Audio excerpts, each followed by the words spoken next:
Pengorbanan spirit Keboiwo menjadi pondasi perjuangan Gajah Mada dan terbentuknya Nusantara.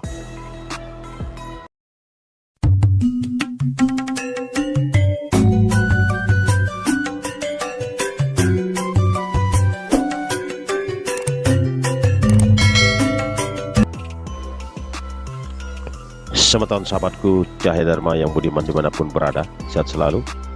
Tadastu Ika Namastu, selalu dimudahkan rezeki para sahabat dan selalu setia stay di channel Cahaya Dharma.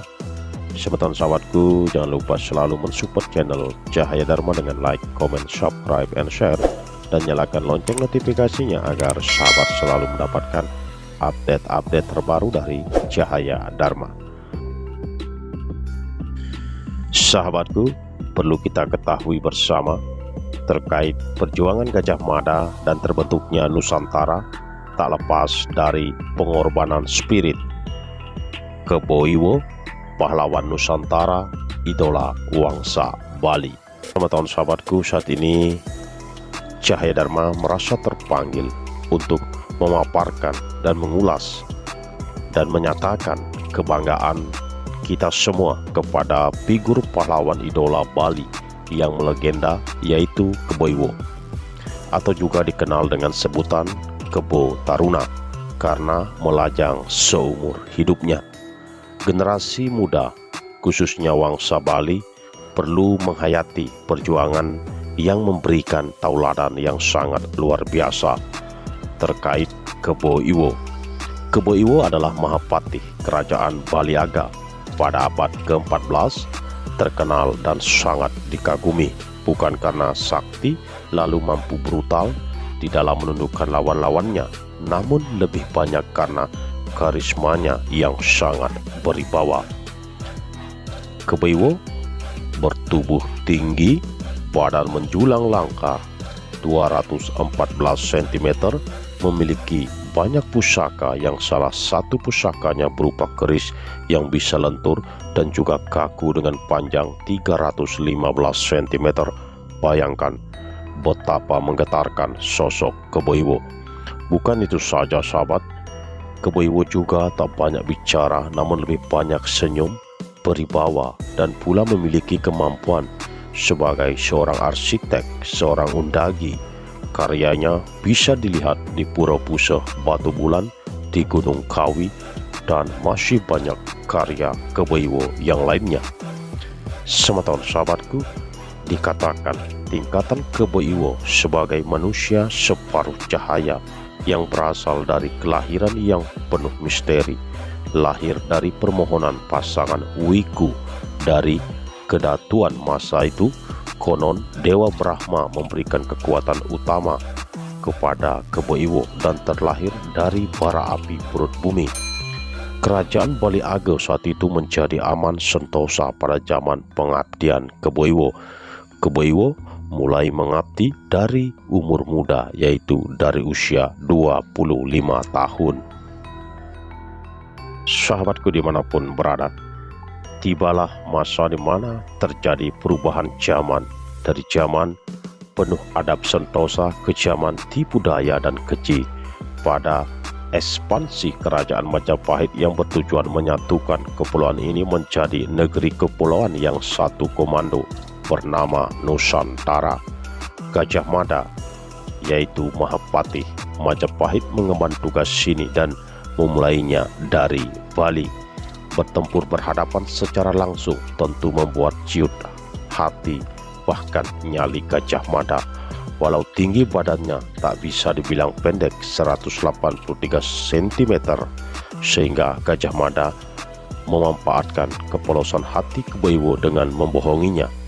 Beberapa kali Keboiwo diperdaya dengan maksud agar terbunuh, dicebur ke laut, dikubur ke dalam sumur dalam yang dikeruknya sendiri, dan lain sebagainya, namun tidak pernah berhasil.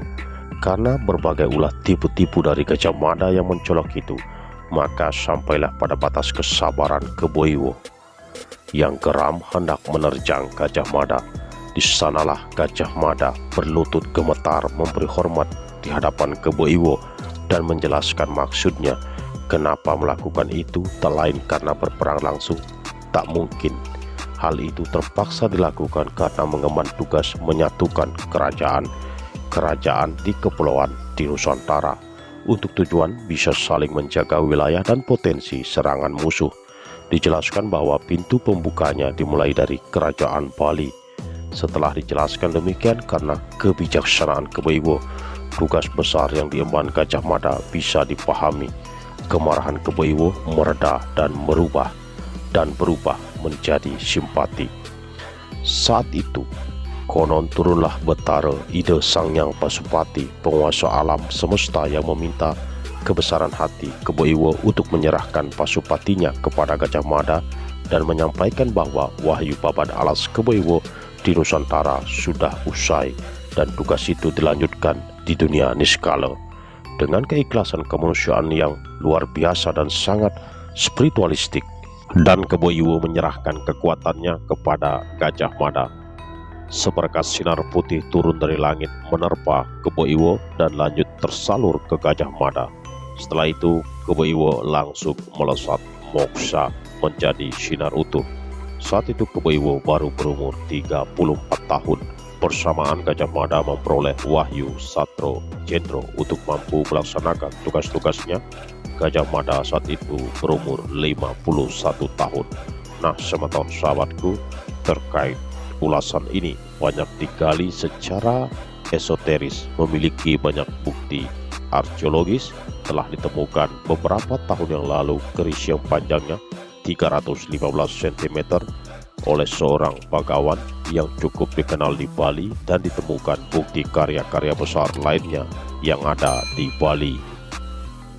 Teman-teman sahabatku, Kebaiwo yang bersosok karismatik sungguh perlu dijadikan tauladan bagi generasi muda. Kebaiwo berkesaktian luar biasa, namun memiliki budi yang halus, bukannya menjadi sombong, namun selalu berendah hati. Bangsa Bali harus bangga bahwa pahlawan Bali lah yang menjadi jiwa pondasi terbentuknya Nusantara. Tanpa diperolehnya Pasupati Kebaiwo, Gajah Mada tak akan mampu melakukan tugasnya menyatukan Nusantara di dunia spiritual. Spirit Gajah Mada memanggil spirit Kebaiwo dengan sebutan guru. Nah, teman-teman sahabatku, marilah kita mengambil hikmah dari kejadian ini dan berterima kasih pada sosok tauladan yang sangat luar biasa dari Kebaiwo.